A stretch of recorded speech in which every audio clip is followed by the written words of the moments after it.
Good morning mga buddy, welcome back to another vlog. Balik muna tayo sa Taal Volcano.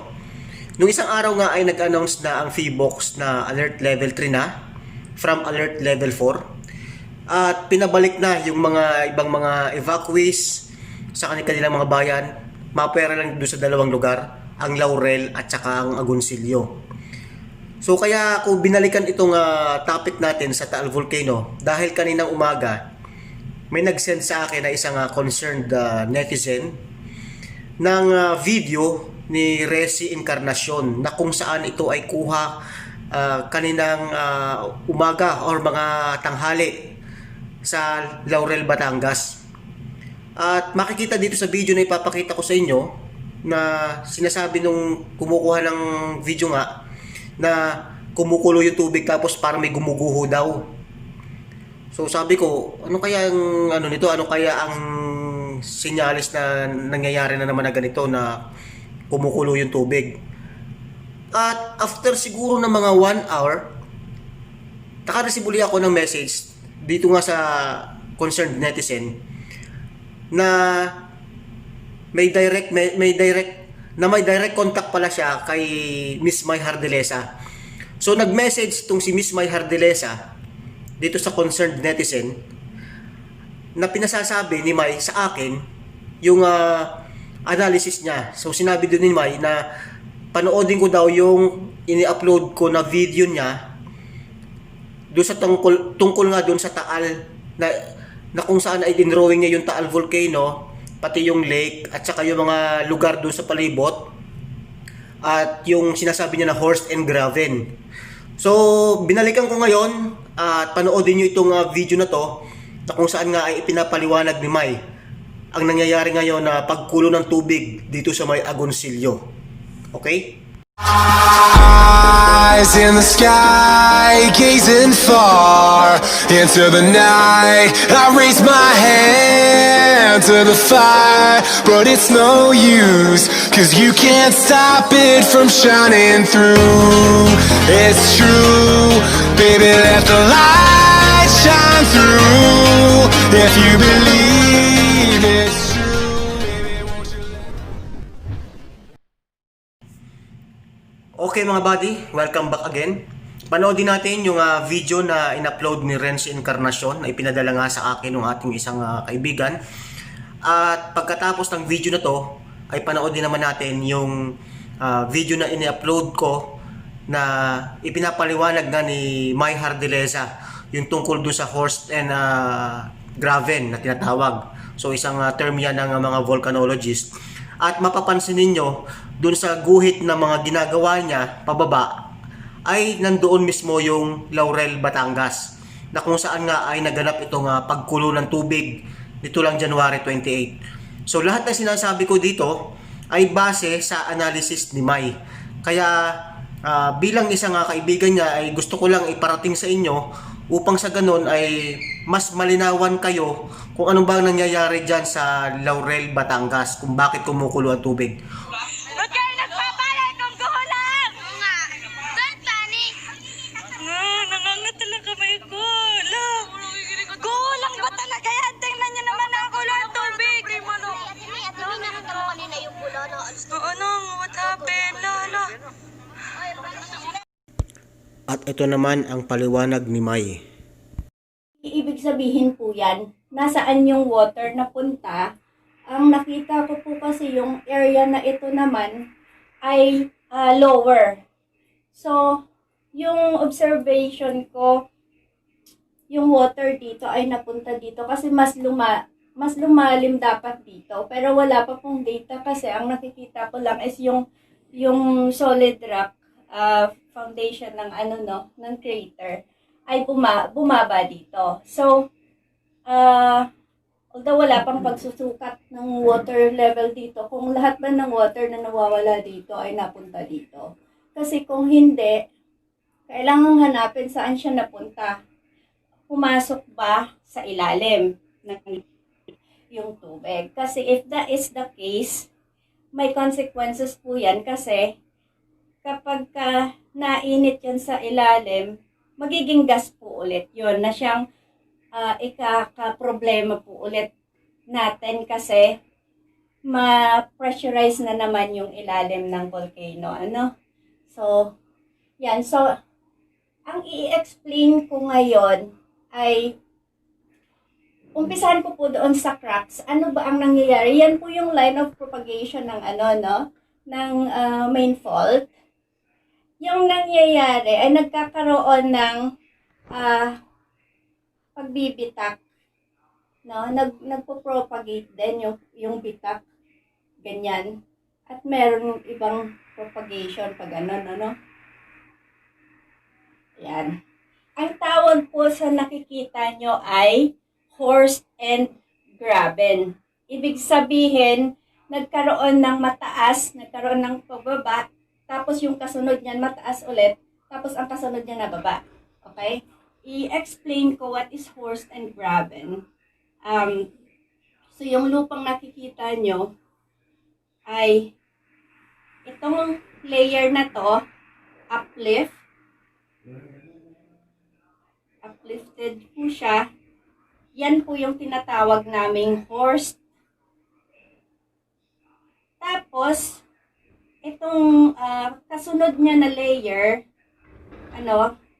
ay bumagsak naman siya. Bumagsak siya.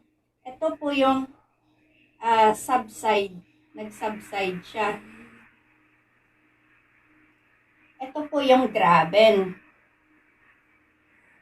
Sa lingwahe po namin. Okay?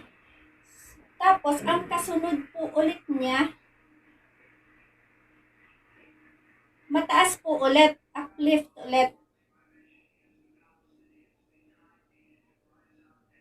And then, subsided ulit. Okay? So, subsided. So, umakyat, bumaba. Dahil po yan sa magma. So, sa ilalim, i-drawing ko po anong nangyayari sa ilalim para alam niyo po kung anong ginagawa ng magma. Kaya yan nagkakaganyan. So, meron po tayong layer ng rocks. Ito yung lupa.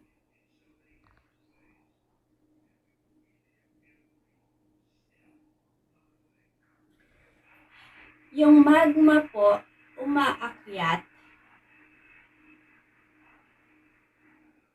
Yan po yung layer, umaakyat yung magma. Ang ginagawa ng magma, habang umaakyat po siya, I will show you. Habang umaakyat po ang magma, ang tawag po dyan, diking, no? Yung pag-akyat ng magma. Okay? So, ang gagawin niya, kung may bitak po dyan na existing dati, tutunawin po ng magma yung rocks and slowly, papasok po siya doon sa existing na bitak. Itutulak niya po itong gitnang ito, itutulak niya, yung nasa paligid na natulak niya, po yan, yung rock ay magkakaroon ng rifting. Okay? Mabibitak siya. Kaya yung nasa itaas po niya na ay rock, magkakaroon po ng rifting din. Kaya po siya babagsak. Okay? So, magkakaroon na siya ng pagbagsak po dito. Kaya, dito naman, tataas naman, kasi nawalan na po siya nung strength na nag-i-stabilize. Itong side naman na to ay aakyat. Okay? And, same thing yung mangyayari kasunod, may magma ulit. So, magkakaroon ulit ng pagbaba. And same thing dito. Mapapasukan din ng magma. Kaya bababa din dito. no? And same thing dito. So, yun po yung nakikita nyo dyan sa landmass, okay? Okay. So, yan po yun. So, yung area na mababa po, yan po yung location ng magma propagation and nakalinya po yan dito sa fault. Yung ilalim po ng fault na yan, yan po yung mga nagkaroon ng ng graben. Yung ilalim po niyan, naandyan po yung magma naka-line up. And it's trying to out of the crack. Pero hindi po lahat ng magma kasi nakakalabas. Kaya pag nag-solidify na siya, yan po yung tinatawag na dike. Kapag po yung lupa ay merong fault naman na pa-horizontal naman siya, yung magma pupunta din po dyan. Yan po yung tinatawag na sill. So tumama mga buddy, tumama yung analysis ni Mai tungkol nga dito sa Taal Volcano, tungkol nga dito sa sinasabi na horse and graven, kung saan nga nagkakaroon ng pagtaas at pagbaba ng lupa dun sa ilalim, at itong mga magma ay unti-unting pumapaitaas. So yung nangyayaring pagkulo ng tubig ay ibig sabihin noon ang magma ay malapit na dito sa taas. So babasahin ko sa inyo yung sinabi ni Mai sa kanyang message na ipinapaabot para sa akin upang sa ganun ay mas maintindihan niyo ito, okay? Okay mga buddy, nandito tayo ngayon sa aking messenger. At ang makikita nyo na makikita nyo dito sa screen ay ang ipinadala sa akin ni Gabriela na video na galing nga kay Resi Encarnacion na nangyari nitong January 28, mga bandang alauna ng hapon, na kung saan ay nakita nila yung pagkulo ng tubig sa lawa at mayroon daw gumuguho. So pinakita ko sa inyo kanina yung video, at after nga nung ilang usapan namin ay nag-message itong si Gabriela sa akin. Sabi niya, bro, may message sa'yo si Mai. So si Mai Hardelesa, sabi, pakisabi kay Supremo na sa Taal part 2 ko yung horse and graven na drawing yung Volcano Island. So ipinakita ko kanina sa inyo yung video. Laurel Agoncillo area yang minimin ko, mali yung map kasi ang San Nicolas nasa ibaba ng Agoncillo at Laurel pala itong area na pino-point out ko na may horse and graven sa lawa. So at yan ang sinasabi ko na abangan if magka-vent dyan. So ibig sabihin yun ang lugar na kung saan ay abangan na baka magkaroon ng butas na kung saan ay lalabas nga yung mga magma dyan sa may parteng Laurel. Since nakulo dyan, it appears na may breach sa cap rocks at na anuhan na lang sa ibabaw ang magma for it. So napanood din nyo ngayon yung analysis ni Mai Hardelesa. At sa palagay ko naman ay makukumbinsi kayo na yung kanyang sinasabi ay tumama. So itong video na ginawa niya ay noon pang January 19. So ibig sabihin nangyayari yung mga pagtaas ng magma sa ilalim, at dito nga sa may parteng Laurel, Batangas ay nasa malapit na siya, kaya ganon na kumukulo yung tubig at posibleng magkaroon ng vent. Yun ang sinasabi ni Mai. Okay? So hanggang sa muli, at kung hindi ka pa nakasubscribe sa channel ko, pakipindot mo na yung subscribe button mga buddy, pati na rin ang notification bell upang sa ganon updated ka sa mga videos pa na ating gagawin. Muli, ito ang inyong Supremo. See you next time mga buddy.